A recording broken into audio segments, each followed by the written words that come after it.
নমস্কাৰ এই মুহূৰ্তৰ অসমৰ প্ৰত্যেকগৰাকী জনতালৈ দিবলৈ ওলাইছোঁ ডাঙৰ খবৰ। যিসকল মানুহে ভিডিঅ'টোত ক্লিক কৰিছে অনুগ্ৰহ কৰি ভিডিঅ'টি স্কিপ নকৰি প্ৰথমৰ পৰা শেষলৈ চাই থাকিব, কিয়নো এইটো ভিডিঅ'ৰ মাজত আপোনালোকক বিতংভাৱে জনাই দিম যে আপোনালোকে নিজৰ হাতত থকা মোবাইল ফোনটোৱেদি কেনেকৈ চাব পাৰিব 2025 চনৰ ভোটাৰ তালিকা। তো 2025 চনৰ ভোটাৰ তালিকা কেনেকৈ চাব লাগে যদি শিকিব বিচাৰে অনুগ্ৰহ কৰি ভিডিঅ'টি স্কিপ নকৰি চাই থাকিব।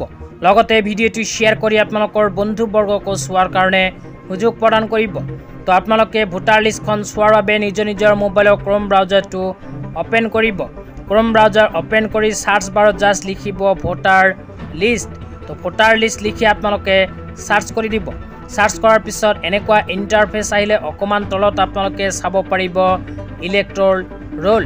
তো ইলেক্ট্ৰল ৰোল যে লিখা আছে ইয়াতে আপোনালোকে ক্লিক কৰি দিব লাগিব। তো ইয়াতে ক্লিক কৰি দিয়াৰ লগে লগে আপোনালোকৰ সন্মুখত এনেকুৱাকৈ অফিচিয়েল ৱেবছাইটটো অপেন হ'ব।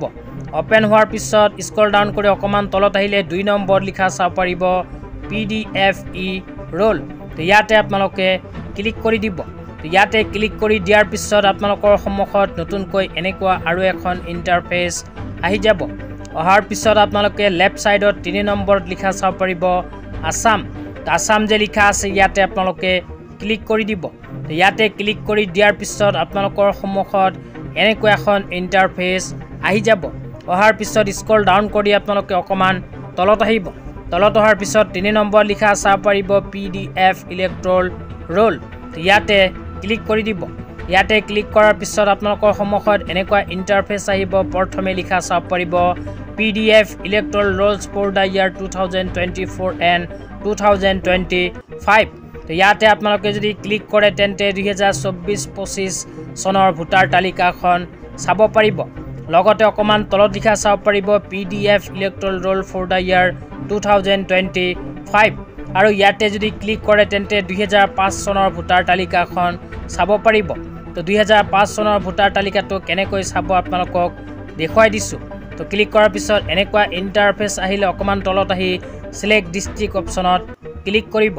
সিলেক্ট ডিষ্ট্ৰিক্ট অপশ্যনত ক্লিক কৰাৰ পিছত আপোনালোকক দেখুৱাই আছোঁ আপোনালোকৰ সন্মুখত এনেকুৱা এখন ইণ্টাৰফেচ আহি যাব। অহাৰ পিছত ইয়াৰ মাজৰ পৰা আপোনালোকে নিজৰ ডিষ্ট্ৰিক্টৰ নামটো বিচাৰি উলিয়াই পেলাই নিজৰ ডিষ্ট্ৰিক্টৰ নামৰ ওপৰত ক্লিক কৰিব লাগিব। তাৰপিছত অকমান তলত লিখা চাব পাৰিব চিলেক্ট এছেম্বলি। তো ইয়াতে আপোনালোকে ক্লিক কৰি নিজৰ সমষ্টিখনৰ নাম ইয়াৰ পৰা চিলেক্ট কৰিব লাগিব। তো সমষ্টিখনৰ নাম চিলেক্ট কৰাৰ পিছত স্ক্ৰল ডাউন কৰি অকমান তলত আহিব। তলত অহাৰ পিছত আপোনালোকৰ সমষ্টিত যি কেইটা ভোট কেন্দ্ৰ আছে গোটেইকেইটা ভোট কেন্দ্ৰৰ নাম ইয়াতে আহি যাব। অহাৰ পিছত নিজৰ ভোট কেন্দ্ৰৰ নাম বিচাৰি উলিয়াই পেলাই ৰাইট ছাইডত লিখা চাব পাৰিব ভিউ PDF। তো ভিউ PDF যে লিখা আছে ইয়াতে ক্লিক কৰি দিব। ইয়াতে ক্লিক কৰি দিয়াৰ লগে লগে আপোনালোকৰ মোবাইলত এনেকুৱাকৈ 2005 চনৰ ভোটাৰ তালিকাখন ডাউনলোড হৈ যাব।